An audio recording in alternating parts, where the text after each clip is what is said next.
السلام علیکم ورحمۃ اللہ وبرکاتہ۔ اکثر لوگ سوال کرتے ہیں کہ تہجد سے موجزے کیسے ہوتے ہیں۔ اللہ تعالیٰ آخر کن لوگوں کو تہجد کی توفیق دیتا ہے؟ وہ تہجد کی دعاؤں کو قبول کب فرماتا ہے؟ وہ کیا نشانیاں ہیں؟ تو سنو، تمہارا رب فرماتا ہے، کون ہے جو مجھے رات کی تنہائی میں پکارے، میں اس کی تقدیر پلٹ دوں، میں اس کا نصیب بدل دوں۔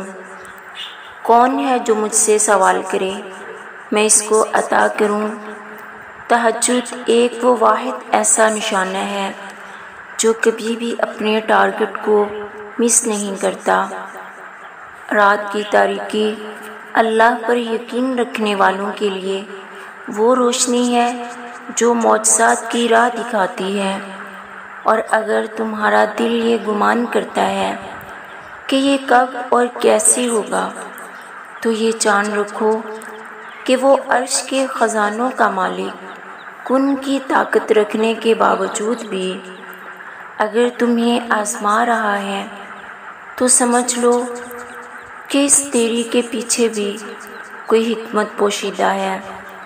یاد رکھو، بہت سی دعائیں اور اس کے پازیٹیو امپیکٹ ہم جلد بازی میں ضائع کر دیتے ہیں، اور تم یہ نہیں جان پاتے کہ جب دعا فیصلہ کن مراحل میں داخل ہوتی ہے تو وہ تقدیروں کو بھی پلٹا کے رکھ دیتی ہے۔ اللہ تعالیٰ فرماتے ہیں، دل شکستہ نہ ہو اور نہ ہی غم کرو، کیونکہ یہ وقت تم پر اس لیے لایا گیا ہے کہ تم میں سے سچے مومن کون ہیں۔ یاد رکھو، جس طرح دل کا خالق دل سے گہرا تعلق ہے، بالکل اسی طرح تہجد کا وقت خالق کائنات سے گہرا تعلق ہے۔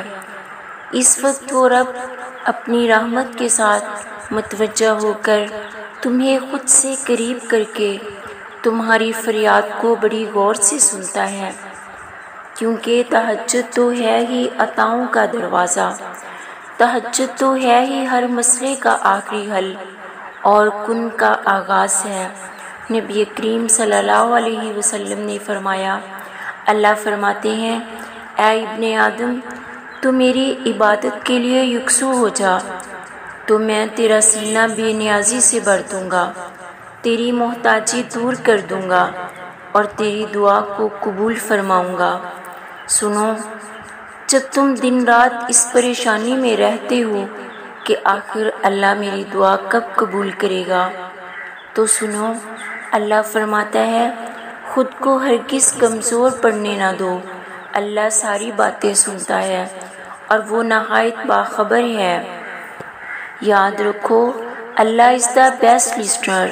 اللہ کا انسان کے ساتھ اتنا ڈیفرنٹ، اتنا انر والا تعلق ہے نا، کہ جب تم تہجد کے وقت اس کے آگے روتے ہو تو وہ تمہارے آنسو اتنے قیمتی رکھتا ہے کہ یقین کرو وہ اسے تقدیریں بدلتا ہے کہ انسان کی خود کی عقل حیران رہ جائے۔ اللہ فرماتے ہیں، اور تیرا رب تجھے بھولنے والا نہیں، تمہاری حاجتوں، تمہاری ضرورتوں کا پورا کرنا، تمہاری قسمت کا بگڑنا اور سنورنا سب اللہ کے اختیار میں ہے، لہٰذا تمہارا اس کے آگے جھکنا، اس سے مدد طلب کرنا تمہارا عین تقاضا ہے۔ یاد رکھو، رب کی طرف سے سکون، تہجد میں سکون ملنا قبولیت کی بڑی خاص نشانی ہے۔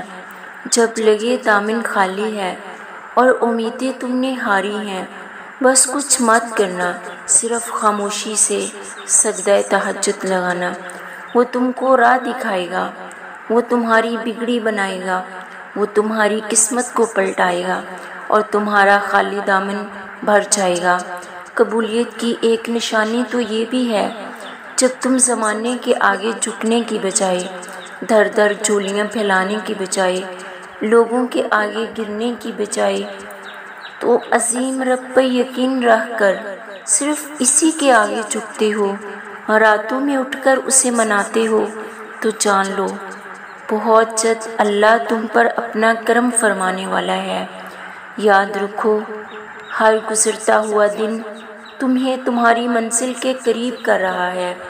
چہچہاتی خوشیوں سے بھرا وہ حسین آنگن تمہارا منتظر ہے، کیونکہ عین ممکن ہے کہ تمہاری آزمائش ختم ہونے والی ہو، تمہاری منزل 2 قدم کے فاصلے پر ہو اور تمہارا خوشیوں کا حسین دروازہ کھلنے والا ہو۔ جس خوشیوں کو تم نے تہجد میں مانگا تھا، اللہ تعالیٰ آپ کی مانگی ایک ایک دعا کو کن فرما دے۔ آمین یا رب العالمین۔